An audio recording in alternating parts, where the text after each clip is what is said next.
महाकालेश्वर ज्योतिर्लिंग, मध्य में ओमकारेश्वर, ऊपर नागचंद्रेश्वर महादेव। ये 3 रहस्य तो वहीं पे हैं मंदिर के प्रांगण में। तामसिक फूड होते हैं, उनमें लोग लेज़ी हो जाते हैं, अग्रेसिव हो जाते हैं, जिससे इन लोगों की बहुत ज़्यादा प्रॉब्लम्स खड़ी होती हैं।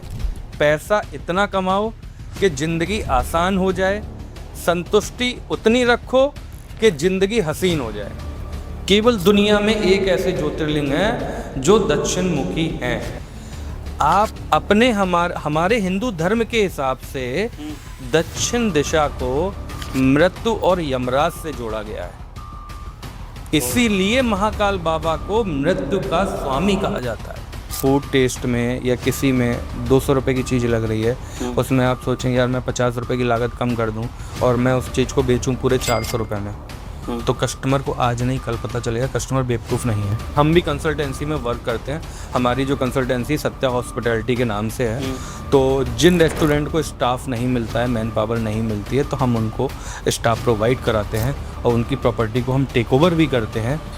महाकाल बाबा के लिए सिर्फ एक ही बात है, स्वर्ग भी तो नर्क भी तो, इन दोनों के बीच का फर्क भी तो। बाहर की रोशनी और चमक धमक सबको दिखाई देती है, लेकिन अंदर जो ओनर मतलब खुद एक एम्प्लॉइज बन के जब पूरे दिन पागलों की तरीके से घूमता है ना, वो वही समझ पाता है। Hello everyone, welcome to Vivek Sharma talk show. आज के इस खास एपिसोड में हमारे साथ हैं हॉस्पिटल इंडस्ट्री के एक ऐसा नाम जिन्होंने रेस्टोरेंट होटल बिजनेस को सिर्फ एक काम नहीं बल्कि सिस्टम और साइंस की तरह समझा है।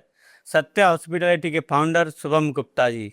जहाँ लोग रेस्टोरेंट खोलते हैं पैशन से, वहीं सिखाते हैं कि सही सिस्टम, सही कॉस्ट कंट्रोल और स्ट्रॉन्ग मैनेजमेंट में बिजनेस को कैसे प्रॉफिटेबल बनाया जा सकता है। आज हम जानेंगे होटल और रेस्टोरेंट की असली सच्चाई, प्रॉफिट कहाँ होता है और लॉस कहाँ होता है। बिना एक्सपीरियंस के इस इंडस्ट्री में सक्सेस पॉसिबल है और एक नॉर्मल इंसान भी स्मार्ट स्टडी से बड़ा ब्रांड बना सकता है। तो अगर आप हॉस्पिटैलिटी बिजनेस को शुरू करना चाहते हैं तो ये एपिसोड आपके लिए खास है।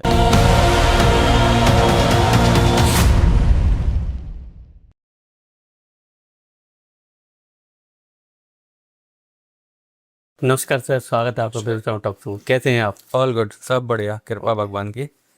सर मैं थोड़ी देर पहला आपसे सवाल करना चाहूँगा कि दैनिक जीवन में सबसे बड़ा ताक क्या होता है?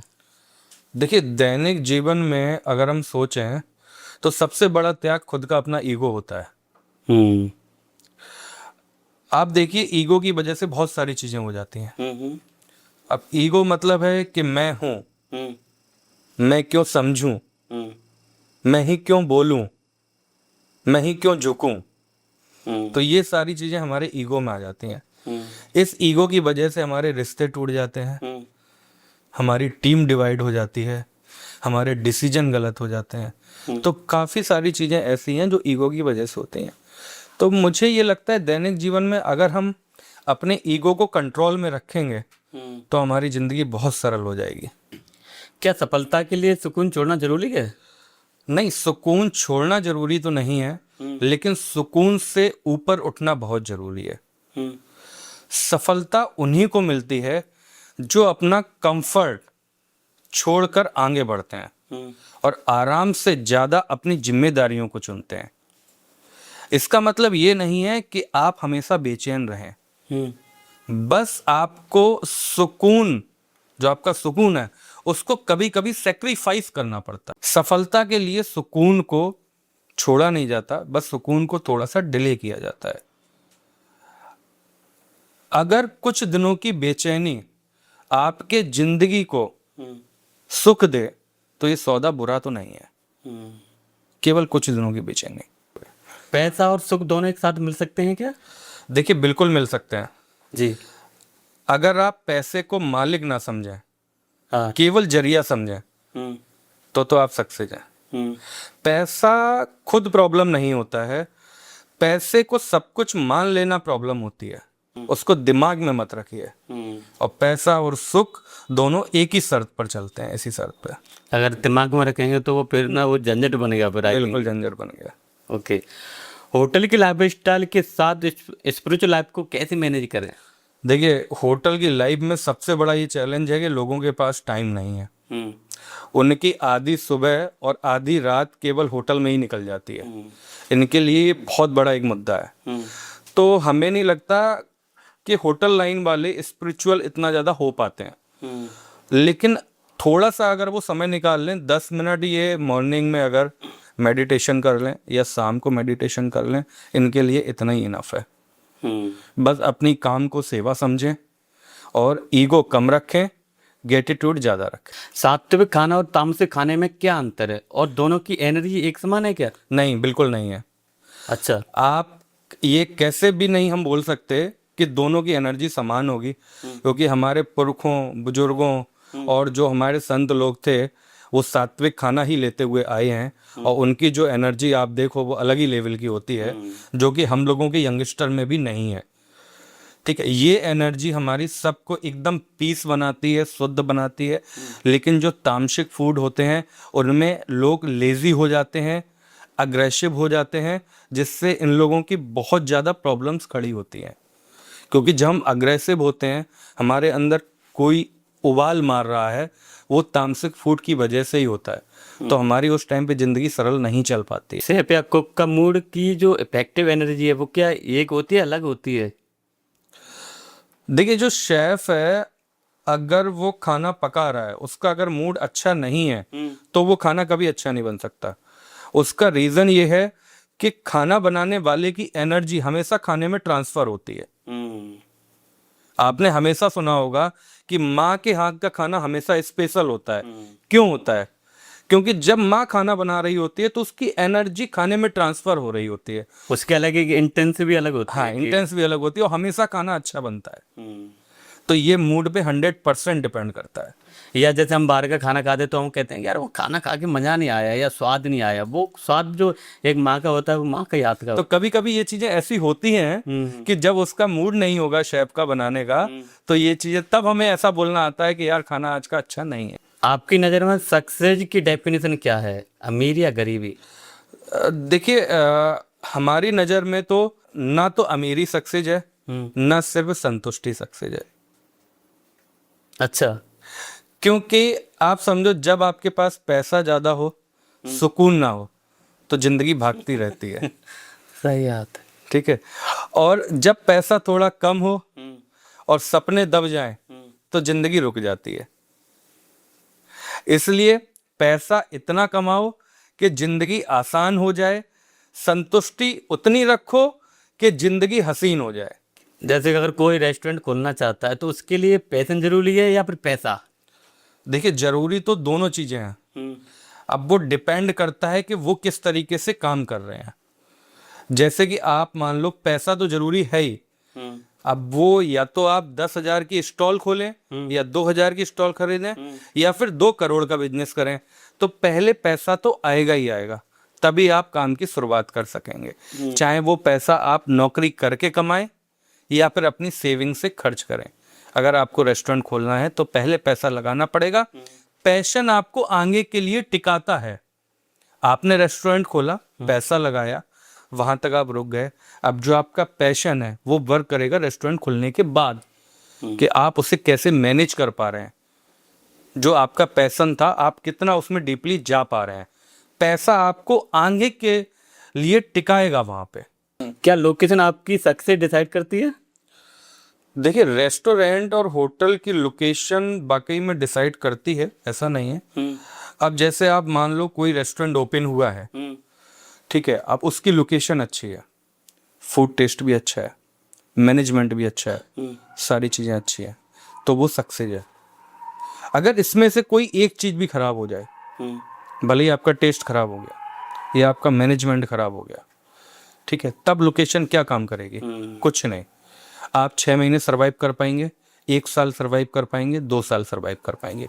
जब मार्केट में ये हवा फैलेगी कि वहाँ की लोकेशन तो बहुत अच्छी है लेकिन खाना और मैनेजमेंट बिल्कुल बेकार है, तो इस जगह लोकेशन 0 है। भले ही आपकी लोकेशन थोड़ी दूरी पे है, अगर वहाँ का फूड टेस्ट अच्छा है तो आज नहीं, कल नहीं, परसों लोगों को पता लगेगा कि वहाँ का फूड टेस्ट अच्छा है, वहाँ का मैनेजमेंट अच्छा है, तो आदमी थोड़े से एफर्ट लगा के आपके पास आएगा। टेस्ट ज़्यादा इम्पोर्टेंट है या फिर मार्केटिंग? देखिए मार्केटिंग भी इम्पोर्टेंट है। जैसे आपने कोई अगर रेस्टोरेंट ओपन किया है नया, तो उस रेस्टोरेंट में कस्टमर को बुलाने के लिए आप मार्केटिंग को यूज करते हैं, राइट। मार्केटिंग कस्टमर को आपके रेस्टोरेंट तक ला सकती है। उसके बाद काम शुरू होता है टेस्ट का। अगर आपका टेस्ट अच्छा है, कस्टमर आपके पास फर्स्ट टाइम किसकी वजह से आया? आपकी मार्केटिंग की वजह से। आपने टेस्ट अगर अच्छा दिया है तब वो कस्टमर बार बार रिपीट होगा। अगर टेस्ट आपने फर्स्ट टाइम में अच्छा नहीं दिया है तो वो कस्टमर रिपीट नहीं होगा। उस टाइम चाहे आप मार्केटिंग करें, सोशल मीडिया करें या फ्री ऑफ कॉस्ट दें, कस्टमर रिपीट नहीं होगा। क्या छोटे बजट में भी प्रॉफिटेबल रेस्टोरेंट खोला जा सकता है? देखिए अगर आपका बजट छोटा है तो मेरा मानना ये है कि आपको सबसे पहले क्लाउड किचन ओपन करनी चाहिए, या फिर आप कोई स्टॉल लगा के आप अपना काम शुरू करें। अगर आपका बजट कम है, प्रॉफिट वाले होते हैं काम, ऐसा नहीं है प्रॉफिट नहीं है। अगर आप खुद उस चीज़ को कर रहे हैं, आपने खुद अपनी स्टॉल लगाई है, क्लाउड किचन लगाई है, आपने चालू की है, तो आप उसमें सक्सेस हो सकते हैं, क्योंकि वो प्रॉफिट केवल आपके पास ही जाना है। अगर आप सिंगल क्लाउड किचन चला रहे हैं या खुद के शेफ हैं आप, या खुद आप शेफ वर्क कर रहे हैं, तो आप उसमें सक्सेस हैं, प्रॉफिट आपके पास ही जाना है। अब आपके पास अगर थोड़ा सा बजट ज़्यादा है तो आप रेस्टोरेंट ओपन करेंगे, रेस्टोरेंट में आपके पास टीम भी होगी, एक्सपेंसेस बढ़ेंगे, उस टाइम पे आपकी प्रॉफिट कम हो सकती है। उस टाइम आपको पेशेंस रखने की ज़रूरत पड़ेगी। क्या फूड क्वालिटी में कंप्रोमाइज करने से प्रॉफिट बढ़ता है? देखिए ये एक शॉर्ट टर्म का वो है कि आप शॉर्ट टर्म में पैसा कमाना चाहते हैं, ठीक है। तो मेरा मानना ये है कि शॉर्ट टर्म में पैसा कमाया हुआ बहुत जल्दी खत्म भी हो जाता है। बिल्कुल। आप आज अगर फूड टेस्ट में या किसी में 200 रुपए की चीज़ लग रही है, उसमें आप सोचेंगे यार मैं 50 रुपए की लागत कम कर दूं और मैं उस चीज़ को बेचूं पूरे 400 रुपए में, तो कस्टमर को आज नहीं कल पता चलेगा। कस्टमर बेवकूफ़ नहीं है, सबको पता होता है किसकी कितनी अच्छी क्वालिटी होती है। तो आप उसको कितने दिन चला लेंगे? 2 महीने, 3 महीने, 4 महीने, 5 महीने, 6 महीने। जब कस्टमर को पता लगेगा ये हमारे साथ फ्रॉड कर रहा है, क्वालिटी अच्छी नहीं दे रहा है, तो कस्टमर आपसे कुछ नहीं बोलेगा, वो वहाँ पे आना बंद कर देगा। तो आपको जो चीज़ लॉन्ग टाइम के लिए चलानी थी, आपने वो जल्दी पैसा कमाने के चक्कर में शॉर्ट टाइम में ख़त्म कर दी। कि स्केल बिजनेस को बना या बिगाड़ सकती है? देखिए शेफ बना भी सकता है, बिगाड़ भी सकता है, दोनों चीज़ें हैं। शेफ अच्छा है अगर उसका माइंड पॉजिटिव है, कभी आप उसके ऊपर डिपेंड नहीं है, ये शेफ को अगर भनक नहीं लगी है तो वो प्रॉपर तरीके से चलता रहेगा। अगर जैसे मान लो शेफ आपका बोलता है कि नहीं हम काम नहीं कर पाएंगे यहाँ पे, और आपने उसकी सैलरी नहीं बढ़ाई, उसने बोला कि सैलरी बढ़ा दो हमारी, आपने नहीं बढ़ाई और उसने आपका काम बिगाड़ना शुरू कर दिया, तो जो स्ट्रॉन्ग किचन होती हैं उनके पास अपनी खुद की SOPs होती हैं, खुद की रेसिपी होती हैं, तो उसमें शेफ कुछ नहीं बिगाड़ सकता। आप दूसरे शेफ को भी लाकर खड़े करेंगे, क्योंकि उस किचन की रेसिपी सबको पता है कि इसमें 2 ग्राम नमक जाना है, 5 ग्राम ये सॉस जानी है, 100 ग्राम चावल जाना है, 20 ग्राम पनीर जाना है। अगर सब कुछ रेसिपी पर्टिकुलर वहाँ पर लिखी हुई है तो कोई भी उस फूड को प्रिपेयर्ड कर देगा। अगर बाई चांस वहाँ पे शेफ के ऊपर आप डिपेंड होते हैं और किचन में कोई रेसिपी का मेथड नहीं है, वहाँ पे शेफ आपका काम बिगाड़ सकता है। सोशल मीडिया पर बिना खर्च के रेस्टोरेंट को ग्रो किया जा सकता है? हाँ बिल्कुल किया जा सकता है। पहले सोशल मीडिया नहीं था तब भी रेस्टोरेंट ग्रो होते थे। ऐसा नहीं है कि रेस्टोरेंट ग्रो नहीं होते हैं, बस पर्टिकुलर क्या है कि आप जब देखिए माउथ टू माउथ जो मार्केटिंग होती है उसको ना तो सोशल मीडिया पकड़ सकता है, ना न्यूज़पेपर पकड़ सकता है, ना ही पैम्पलेट पकड़ सकता है। आप किसी रेस्टोरेंट में खाना खाने जाते हैं, अगर 20 लोग आए और 20 लोगों को खाना अच्छा लगा तो माउथ टू माउथ वो इतनी आपकी मार्केटिंग कर देंगे कि आपको पैम्पलेट और सोशल मीडिया की नीड नहीं पड़ेगी। क्योंकि जो माउथ से एक व्यक्ति के सामने बोला जा रहा है, क्योंकि उसकी जो इमोशंस होते हैं वो उसके साथ कनेक्ट होते हैं। बिल्कुल बिल्कुल। और जो हम सोशल मीडिया में या कहीं न्यूज़पेपर में, वहाँ तो आपका ग्राफिक्स है या कोई एडवर्टाइजमेंट है आपका, वहाँ कोई इमोशंस नहीं है उसके साथ। इमोशंस पता करने के लिए हम हमेशा रेस्टोरेंट में कॉल करते हैं, उसमें ग्राफिक्स मिल जाता है किसी चीज़ का या पैम्पलेट मिल जाता है या मोबाइल में हम रील देख लेते हैं, तो उस रील की वजह से हम कॉन्टैक्ट नंबर निकालते हैं, उनसे पूछते हैं वहाँ पे क्या क्या हो रहा है। लेकिन माउथ टू माउथ में सामने वाला कैंडिडेट सारी चीज़ें पहले ही बता देता कि वहाँ पे ऐसा हुआ था, वहाँ की ये डिश फेमस है, वहाँ की रोटी बहुत क्रिस्पी है, तो वो चीज़ माउथ टू माउथ जो स्ट्रॉन्ग सोशल मीडिया है, स्ट्रॉन्ग मार्केटिंग है, वो माउथ टू माउथ है। क्या कंपटीशन से हमें डरना चाहिए, सीखना चाहिए?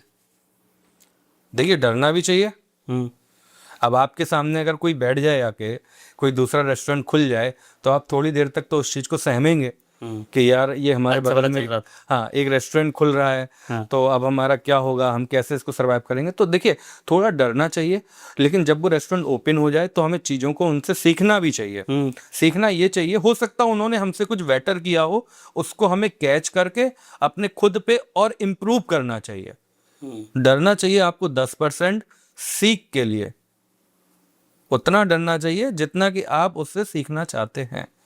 डरने का मतलब ये नहीं है कि रेस्टोरेंट खुल गया, आप डर के रेस्टोरेंट बंद कर दिया, आप निकल लिए, ये डरना नहीं। केवल सीखने के लिए आपको डरना चाहिए। ये वहाँ ये भी तो हो सकता है कि वो क्या कहते हैं, हम जो पहले 90% एफर्ट लगा रहे थे वहाँ पर 100% लगानी पड़े। बिल्कुल लगानी पड़ेगी। आप थोड़े से और एक्टिव हो जाएंगे उस टाइम पे कि यार हमारा कॉम्पिटिटर बगल में बैठा हुआ है, ये हमारे कस्टमर बिगाड़ भी सकता है और हमारे कस्टमर अपने पास ले भी सकता है। हो सकता है हमारी जो 20% कमियां हैं, उन कमियों को कॉम्पिटिटर और अच्छे से ग्रो करे, तो हमारा कस्टमर कमियों की वजह से वहां जा सकता है। तो हमें वो कमियां फिल करनी है, ना कि डरना है।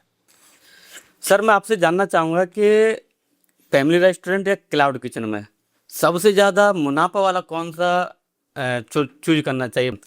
देखिए ये डिपेंड करता है आपके बैकअप पे, मतलब आपके पैसे पे। इसमें देखिए होता क्या है, जैसे आपने क्लाउड किचन खोली, तो क्लाउड किचन में क्या होता है, आपको, आप अगर खुद के शेफ हैं तो आपने क्लाउड किचन ओपन कर ली, ठीक है, तो आपने एक अपना स्वीपर रख लिया या हाउस कीपिंग वाला कोई भी कैंडिडेट हो गया जो आपका हेल्पर रख लिया आपने, तो आप उस क्लाउड किचन को रन कर रहे हैं। तो आप जो भी चीज़ सेल कर रहे हैं तो उसका प्रॉफिट केवल आपको आ रहा है और एक वो जो लड़का है आपके साथ उसको जा रहा है। तो इसमें प्रॉफिट आपको ज़्यादा मिलेगा सिंगल कैंडिडेट के हिसाब से, क्योंकि आप सिंगल वर्किंग है वहाँ पे।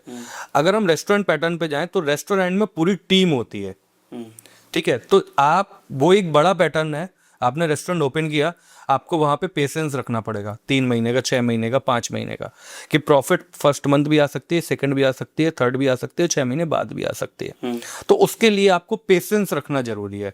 प्रॉफिट वाले बिजनेस दोनों हैं, क्लाउड किचन भी और रेस्टोरेंट भी। रेस्टोरेंट में पेशेंस की जरूरत है, क्लाउड किचन आपकी डे 1 से स्टार्ट हो सकती है। बहुत सारे होटलों में हम देखते हैं या रेस्टोरेंट में देखते हैं कि वहाँ स्टाफ मैनेजमेंट की बहुत बड़ी दिक्कत होती है, उसको कैसे मैनेज कर किया जा सकता है? तो देखिए स्टाफ, वाकई में होटल और रेस्टोरेंट इंडस्ट्री में स्टाफ एक तरीके से एक युद्ध होता है, ठीक है, ये हर कोई मैनेज भी नहीं कर सकता है ना, इसके लिए बहुत ज़्यादा एफर्ट लगते हैं। तो इसीलिए जो हमारी कंसल्टेंसी बनी हुई है, जैसे कि हम भी कंसल्टेंसी में वर्क करते हैं, हमारी जो कंसल्टेंसी सत्या हॉस्पिटैलिटी के नाम से है, तो जिन रेस्टोरेंट को स्टाफ नहीं मिलता है, मैन पावर नहीं मिलती है, तो हम उनको स्टाफ प्रोवाइड कराते हैं और उनकी प्रॉपर्टी को हम टेक ओवर भी करते हैं। जो स्टाफ से बहुत ज़्यादा परेशान होते हैं कि हम नहीं चला पा रहे हैं प्रॉपर्टी, तो उन प्रॉपर्टी को हम टेक ओवर करते हैं। तो वो हमारा ही काम होता है कि कंसल्टेंसी के थ्रू उस प्रॉपर्टी को पूरा मैनेज करना। ये वाकई में एक बहुत बड़ा युद्ध है, ये हर कोई नहीं कर सकता है इसमें। आज से मैं आपसे एक अपनी इसी से रिलेटेड, आपने बोला कि सत्या हॉस्पिटैलिटी का जो हमारा वो है, तो करीबन आज से 1 साल पहले मेरे को एक बहुत बड़े एक रेस्टोरेंट मिल रहा था, तो हम बहुत कुछ वहाँ पर प्रॉफिट भी मिल रहा था। रेस्टोरेंट में प्रॉफिट तो होता है, तो बट जब बात सब कुछ हो गया उसके बाद पता पड़ेगा स्टाफ कहाँ से मैनेज करोगे जी। सबसे बड़ी दिक्कत यही आ गई, तो मैंने वो जो प्लान था वो वहीं का वहीं स्टॉप कर दिया। नहीं देखिए रेस्टोरेंट जो भी ओपन कर रहा है, मैं कहता हूँ प्लानिंग से ओपन करे, इमोशन से ओपन कभी मत करें। हाँ, इमोशन मतलब आप दूसरों का देख कर रेस्टोरेंट कभी ओपन नहीं करें जी। कि यार इसका रेस्टोरेंट तो इतना ज़्यादा चल रहा है यार, हम भी पैसा कमाएंगे या हम भी रेस्टोरेंट ओपन कर ले, ऐसा कभी नहीं करना चाहिए। आपको नहीं पता है कि अंदर क्या चल रहा है। बाहर की रोशनी और चमक धमक सबको दिखाई देती है, लेकिन अंदर जो ओनर मतलब खुद एक एम्प्लॉइज बन के जब पूरे दिन पागलों की तरीके से घूमता है ना, वो वही समझ पाता है और कोई नहीं समझ पाएगा कभी। अगर किसी रेस्टोरेंट में हाइजीन का ध्यान रखा जाता है, तो क्या कस्टमर वहाँ बहुत ज़्यादा कनेक्ट हो जाता है उससे? बिल्कुल हो जाता है।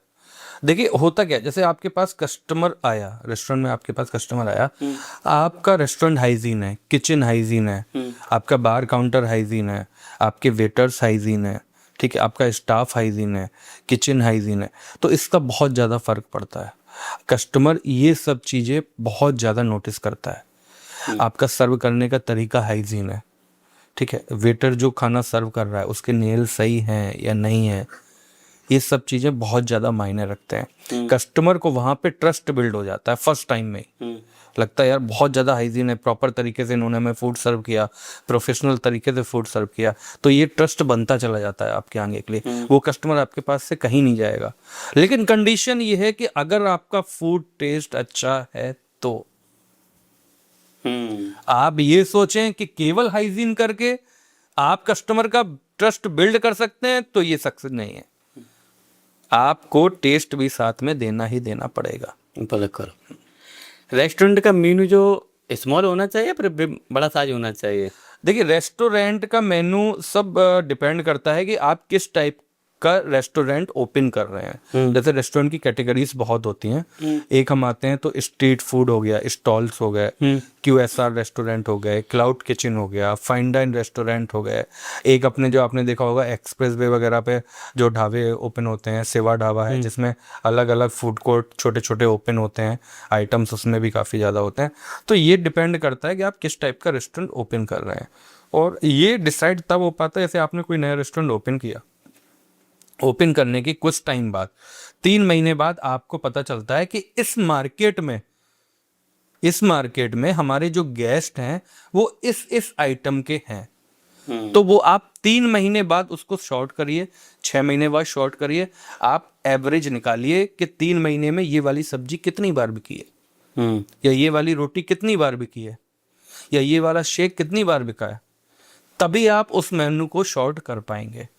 फिर जब आपका मेनू शॉर्ट हो जाता है, तब आप उन आइटम पे फोकस करिए पूरा कि हमें इन्हीं चीजों में और ज्यादा इंप्रूव करना है। तो ये आप 3 या 6 महीने बाद कर पाएंगे, ना कि आप डे फर्स्ट से कर पाएंगे, क्योंकि आपको मार्केट का नॉलेज तब नहीं होगा पहले दिन कि पहले दिन हमारे पास कितने टाइप का कस्टमर आएगा और कस्टमर क्या क्या डिमांड करेगा उस टाइम पे।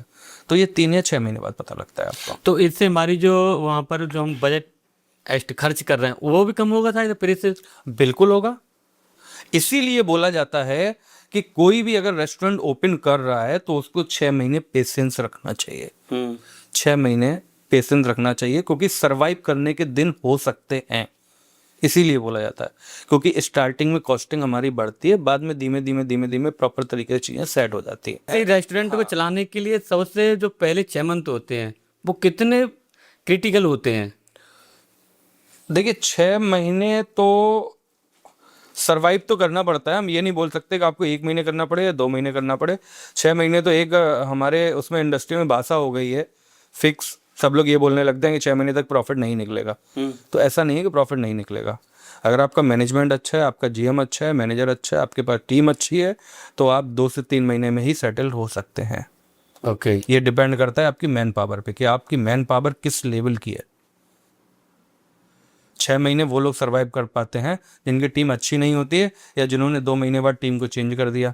ओपनिंग करी आपने, उसके बाद आपने 2 महीने बाद किसी रीजन की वजह से टीम को चेंज कर दिया, अब फिर 2 महीने आप सरवाइव कर रहे हैं। पता चला जब तक 2 महीने वो सेट होने को आए, आपने फिर से टीम चेंज कर दी।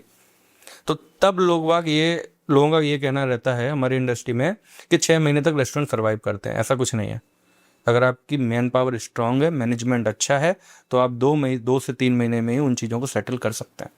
क्या गूगल के रिव्यू बिजनेस को बढ़ा भी सकते हैं और बिगाड़ भी सकते हैं? हाँ बिल्कुल। देखिए, ये डिपेंड करता है कि अगर आपके गूगल के रिव्यू नेगेटिव आ रहे हैं तो आप उसमें घबराएं नहीं। आप पहले समझें कि नेगेटिव क्यों आ रहे हैं। अगर आपने उसको ये समझ लिया कि यार नेगेटिव आ रहे हैं, हमारी चीज़ें ख़राब हो रही हैं, हम कैसे सुधारेंगे, आप घबरा गए, तो ये चीज़ें गलत है। ये एक तरीके से फ्री कंसल्टेंसी है। अगर कोई आपको फीडबैक दे रहा है फ्री में गूगल पे, तो ये एक तरीके से कंसल्टेंसी मिल रही है जिसका हम पैसा लेते हैं और रिव्यू आपको फ्री में मिल रहे हैं। तो आप हाँ बिल्कुल, आप उस रिव्यू को पढ़िए और सुधारिए और कोशिश करिए उस रिव्यू पे आप कन्वर्सेशन करें कस्टमर से कि वाकई में रियलिटी में हमारे रेस्टोरेंट में ऐसा हुआ है। आप उनसे बात करिए, वो आपको 2 बातें बताएगा। आप उन चीज़ों को समझिए उसे अच्छे तरीके से, और उसके बाद अपनी टीम से आप उसका ब्रीफिंग लीजिए। आप समझिए कि हाँ भाई कहाँ गलती हुई थी, और आप उन चीज़ों को आगे के लिए सुधारिए। तो ये एक तरीके से फ्री कंसल्टेंसी है। अब आप नेगेटिव कंटिन्यू अगर रिव्यू आते रहेंगे, देखिए ऑनलाइन का ज़माना है, लोग बाग रिव्यू पढ़ के आते हैं, नो डाउट, आजकल आप कोई बिस्कुट भी खरीदने जाएंगे या ब्लिंकिट पे कोई चीज परचेस भी करेंगे तो हम देखते हैं उसकी स्टार रेटिंग कितनी है, 3 है, 2 है, 4 है या 5 है। तो आजकल आदमी मतलब हर चीज प्रॉपर देख के ही चलता है, तो रिव्यू का बहुत फर्क पड़ता है, नो डाउट। लेकिन अगर नेगेटिव आ रहा है तो उनको ये सोचिए कि हम इसको पॉजिटिव कैसे करें, दैट्स इट। ब्रांडिंग के बिना रेस्टोरेंट सर्वाइव कर सकता है क्या? बिल्कुल कर सकता है। कैसे? सरवाइव देखिए ऐसा होता है, जो ब्रांड चल रहे होते हैं, बड़े बड़े ब्रांड्स हैं, मैकडोनल्ड्स है, पिज्ज़ा हट है ना, और भी काफ़ी ब्रांड हैं, तो इनकी एसओपीज पहले से बनी हुई होती हैं, ठीक है, तो इनको सरवाइव करने की ज़रूरत नहीं पड़ती है, क्योंकि इनका मैनेजमेंट पहले से फिक्स होता है। आप अगर कोई चीज़ विदाउट ब्रांड कर रहे हैं तो थोड़ा सा आपको सरवाइव करना पड़ता है, लेकिन आप इसमें लोकल कंसल्टेंसी की मदद ले सकते हैं और इसको आगे प्रोसीड कर सकते हैं। अगर किसी के रेस्टोरेंट में लॉस पे लॉस आ रहा है तो उसको बंद करना चाहिए, कंटिन्यू कर रखना चाहिए? ये डिपेंड करता है आपके बैकअप पे, कि आपके पास पैसे का कितना बैकअप है। देखिए कोई भी रेस्टोरेंट है, अगर आपका सही चल रहा है, आपको लग रहा है कि हमारी 15 से 20 लाख रुपए मंथ में सेल आ रही है और हमें जो लॉस हो रहा है वो मात्र 50,000 1 लाख रुपए का हो रहा है, तो आप उसको सुधार के आगे प्रॉफिट में ला सकते हैं। लेकिन ये डिपेंड करता है कि आपके पास बैकअप कितना है पैसों का। अब मान लीजिए आपके पास बैकअप है मात्र 5 लाख रुपए और आप ऑलरेडी 5 लाख घाटे में जा चुके हैं, तो आप उसको क्या करेंगे? या तो आप वाइंड अप करेंगे कि हम आगे क्षमता नहीं है हमारी लॉस झेलने की। अगर आपके पास थोड़ा सा बैकअप और है तो मैं कहता हूँ अगर 15-20 लाख रुपए पे अगर 50,000 1 लाख रुपए का लॉस आ रहा है तो थोड़ा सा आप बैकअप और बढ़ा के उसको आगे चलाएं, या फिर आप किसी की मदद लें या कोई पार्टनर ऐड करें आप उसमें, ठीक है, या फिर रेंट के ऑप्शन भी आजकल बहुत सारे हैं। अगर आप प्रॉपर्टी चला रहे हैं, आप नहीं चला पा रहे हैं, आप लॉस में जा रहे हैं, आपको ये पता है कि हमारी सेल आ रही है लेकिन हम इसको मैनेज नहीं कर पा रहे हैं, तो आप उसमें किसी भी कंसल्टेंसी की मदद ले सकते हैं या कोई भी लोकल कैंडिडेट की मदद ले सकते हैं या पार्टनर ऐड कर सकते हैं। वाइंड अप करना केवल एक समाधान नहीं है। क्या रेस्टोरेंट में यूनिक कॉन्सेप्ट ही सक्सेस की है? देखिए यूनिक कॉन्सेप्ट आपके कुछ समय के लिए होते हैं। जैसे कि आप कहीं रेस्टोरेंट में जाते हैं, कुछ उन्होंने यूनिक चीज़ दे दी, यूनिक चीज़ मतलब कुछ टाइम के लिए यूनिक कर दिया, लाइव सिंगिंग कर दी या कुछ भी यूनिक किया, डीजे लगा दिया, म्यूजिक शुरू कर दिया, तो ये कुछ टाइम के लिए सक्सेस होते हैं। इन सब में मेन है आपका फूड टेस्ट, सर्विस और मैनेजमेंट। अगर यूनिक कॉन्सेप्ट अगर आप नहीं भी देते हैं और आपके ये तीनों चीजें अच्छी हैं तो आप सक्सेस हैं। यूनिक कॉन्सेप्ट केवल कुछ समय के लिए होता है, ना कि परमानेंट होता है। इस टाइम मैया के नवरात्रि चल रहे हैं और कोई भक्त है जो माँ का व्रत रखता है और वो चाहता है कि किसी रेस्टोरेंट में जाके माँ का जो फलाहार या कुछ भी रेस्टोरेंट में खाना चाहें, तो क्या वो उसको खाना चाहिए? देखिए पहले तो सबसे पहले हमें देख लेना चाहिए कि उस रेस्टोरेंट में प्याज या लहसुन यूज हो रहा है या नहीं हो रहा है। अगर वो रेगुलर बेसिस पे वो रेस्टोरेंट प्याज और लहसुन यूज करते हैं और वो रेगुलर फूड भी सर्व कर रहे हैं और व्रत वाला भी फूड सर्व कर रहे हैं, तो हमें उस रेस्टोरेंट में नहीं लेना चाहिए। अगर कोई ऐसा रेस्टोरेंट है जिसमें आप प्याज लहसुन बिल्कुल भी यूज ही नहीं होता है परमानेंट, मतलब मैया के दिनों में भी और वैसे भी, तो आप उसमें ले लें, कोई प्रॉब्लम नहीं है। ओके। हाँ सर, मैंने आपके बहुत सारे वीडियो भी देखे हैं जिनमें आप महाकाल जाते रहते हैं, कालों के काल महाकाल पे उज्जैन में, उनके बारे में आप थोड़ा सा बता सकें तो जो ऑडियंस सुनना चाहती है आपको, उनके बारे में बताएं आप। देखिए महाकाल के बारे में हमारी तो दम नहीं है कि हम बता दें जी ठीक है। महाकाल के बारे में तो वो लोग बता सकते हैं कि जो सालों से तपस्या कर रहे हैं हिमालय पे, बाबा के बारे में वो लोग बता सकते हैं, हमारी तो इतनी दम नहीं कि हम बता सकें, लेकिन फिर भी जो हमने सुनी हुई है चीज़ें वो हम बता सकते हैं। जैसे कि महाकाल शिव के रूप है, सबको पता है शिव के रूप में, लेकिन वो शिव के रूप तो हैं ही, बाकी समय के स्वामी भी है। अच्छा, समय के स्वामी है, इसीलिए उन्हें बोला जाता है कि महाकाल कालों के काल हैं, क्योंकि समय उनके हिसाब से चलता है। महाकाल बाबा के हिसाब से समय भी चलता है और मृत्यु भी चलती है, इसीलिए उनको समय का स्वामी बोला जाता है। देखिए महाकालेश्वर जो ज्योतिर्लिंग हैं वो मात्र एक ऐसे ज्योतिर्लिंग हैं जो आपके दक्षिण मुखी हैं।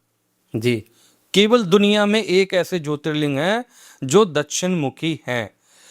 आप अपने हमारे हिंदू धर्म के हिसाब से दक्षिण दिशा को मृत्यु और यमराज से जोड़ा गया है। इसीलिए महाकाल बाबा को मृत्यु का स्वामी कहा जाता है। बहुत सुंदर। अब हम जैसे वहां के लिए बोलते हैं, आपने भस्म आरती सुना है वहां पे जी, भस्म आरती होती है। तो भस्म आरती का मतलब क्या है? भस्म आरती का मतलब केवल इतना है कि आपको मृत्यु के बाद भी बाबा के पास ही आना है, इसलिए आप अहंकार बिल्कुल मत रखें। आप दुनिया में कितने भी काम कर लें, जब आप शमशान में पहुंचेंगे आपकी भस्म उठेगी, उसके बाद उस भस्म को आपके बाबा के पास ही लपेटा जाएगा। आप कितना भी अहंकार कर लें, जीवन में अहंकार का कोई मतलब नहीं है। भस्म आरती का केवल एक ही अर्थ है, एक दिन सब भस्म हो जाना है और आखिर में महाकाल के पास ही आना है। महाकाल मंदिर में जो प्रांगण है उसके बारे में आप थोड़ा सा बता सकते हैं? देखिए, महाकाल मंदिर का प्रांगण तो बहुत बड़ा है वाकई में, ठीक है। वहां पे एक जीवन का पूरा चक्र है महाकाल मंदिर में। वहां पे एक रेयर स्ट्रक्चर है, शायद अभी सबको ये चीज ना पता हो, मैं बताना भी चाहूंगा लोगों को, और हो सकता पता भी हो। महाकाल मंदिर के प्रांगण में सबसे नीचे बैठे हुए महाकाल बाबा, जिनको हम बोलते हैं महाकालेश्वर ज्योतिर्लिंग। उनके आप ऊपर आएंगे तो वहां है ओमकारेश्वर बाबा, उसी स्ट्रक्चर पे। और उनसे आप ऊपर आएंगे तो उनसे ऊपर है नागचंद्रेश्वर महादेव। अच्छा। जो कि केवल साल में एक बार खोले जाते हैं, नाग पंचमी पर। ये पट केवल साल में एक बार खुलते हैं, और ये तीनों चीजें वहीं पर है। सबसे नीचे महाकालेश्वर ज्योतिर्लिंग, मध्य में ओमकारेश्वर, ऊपर नागचंद्रेश्वर महादेव। ये तीनों स्ट्रक्चर वहीं पर है, और ये एक रेयर कॉम्प्लिकेशन है। ये हर जगह आपको नहीं मिलेगा, हर जगह नहीं, कहीं नहीं है। ये तीन रहस्य तो वहीं पे हैं मंदिर के प्रांगण में जी। चौथा रहस्य हो गया आपके नंदी बाबा, जिनको हम बोलते हैं भक्ति प्लस धैर्य। आप नंदी बाबा को देखो, केवल बाबा के सामने बैठे रहेंगे, केवल उन्हीं को देखते रहेंगे कंटिन्यूअस, बिल्कुल कंटिन्यू, कहीं उनका ध्यान नहीं भटकेगा। तो इसको हम बोलते हैं धैर्य प्लस भक्ति। उनकी भक्ति कर रहे हैं धैर्य रखकर। पांचवा पॉइंट आता है, आपने वहां देखा होगा एक कुंड बना हुआ है। तो पहले जो कहा जाता था कि जब हम लोग दर्शन करने के लिए जाते थे तो उस कुंड में नहा के अपनी शुद्धि करके तब हम दर्शन करने वहां पे जाते थे। इसीलिए वहां पे मतलब उस कुंड के लिए हमेशा हमें ये बात रखनी चाहिए याद कि बाहरी शुद्धि से अच्छा है कि आप अपनी अंदरूनी शुद्धि को शुद्ध करें। इसीलिए जब हम लोग अपने ट्रैवल करके वहां पे दर्शन करने के लिए जाते हैं तो उस कुंड में नहा के अपनी शुद्धि करें, उसके बाद दर्शन करें। ये पांचवी चीज वही है, ठीक है जी। छठवीं चीज आपकी आती है वहां पे भैरव बाबा। ये एक 6 का पूरा जीवन का चक्र है वहां पे, और आपको ये एक जीवन के चक्र में ये 6 चीजें ही चलती हैं। अब आप ये समझिए, महाकाल का मतलब हो गया अंत, ओमकारेश्वर का मतलब हो गया शुरुआत, नाग का मतलब हो गया ऊर्जा, नंदी बाबा का मतलब हो गया भक्ति, और कुंड का मतलब हो गया जल, और भैरव बाबा का मतलब हो गया रक्षा। तो ये जीवन के सारे चक्र हैं जो कि आपको एक ही मंदिर के प्रांगण में मिलते हैं। तो ये है महाकाल बाबा के रहस्य जी।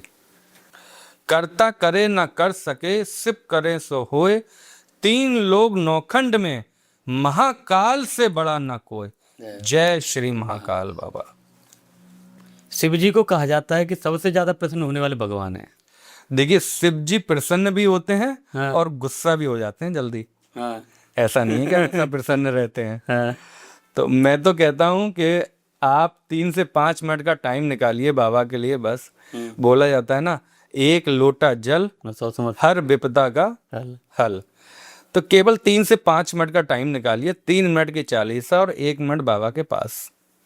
एक लोटा जल चढ़ाओ और बाबा की चालीसा पढ़ो, बस फ्री, बाबा प्रसन्न। उनसे सरल पूजा ब्रह्मांड में किसी की नहीं है जी। आप उनसे नहीं मिल पा रहे, 2 महीने नहीं मिल पा रहे, 6 महीने नहीं मिल पा रहे, 2 साल नहीं मिल पा रहे, एक शिवलिंग के आकार का आप कोई भी पत्थर लीजिए और उनको मान लीजिए कि ये शिवलिंग है हमारे, और उनको अपने पास रख लीजिए, रोज एक लोटा आप जल चढ़ाइए और सिर्फ चालीसा उनके सामने पढ़ लीजिए, वो आपके शिवलिंग ही हैं, आगे बोले बाबा आपके पास। तो उनसे जल्दी आप किसी भी देवता को प्रसन्न नहीं कर सकते। इसमें एक चीज और बोली जाती है जी। थोड़ा सा अपने उसमें भी आ जाता है भोले बाबा के लिए, न टोटका न जाल, न टोटका न जाल, एक लोटा जल और महाकाल का कमाल। बोलो, बहुत सुंदर। महाकाल बाबा मतलब आप बस एक बार उनके पास चले जाइए, जीवन के सारे संकट आपके खत्म हो जाएंगे, सारे संकट गारंटेड है जी। मैं पहले महाकाल बाबा को हम भी नहीं इतना मतलब जानते थे, क्योंकि पहले हम लोग ना शिव की पूजा करते थे, मतलब एक तरीके से हम लोग उस टाइम पे शिवलिंग की पूजा करते थे। अपना सोमवार है तो अपने भोले बाबा को जल चढ़ा दिया, पूजा कर ली, सावन का महीना आया, बेलपत्र चढ़ा दिए, बेलुआ चढ़ा दिए, धतूरा चढ़ा दिया। तो जैसे जैसे हम बड़े हुए तब हमें अभी महाकाल के बारे में पता चला कि हमारे ऐसे ऐसे अपने दुनिया में ऐसे ऐसे ज्योतिर्लिंग हैं।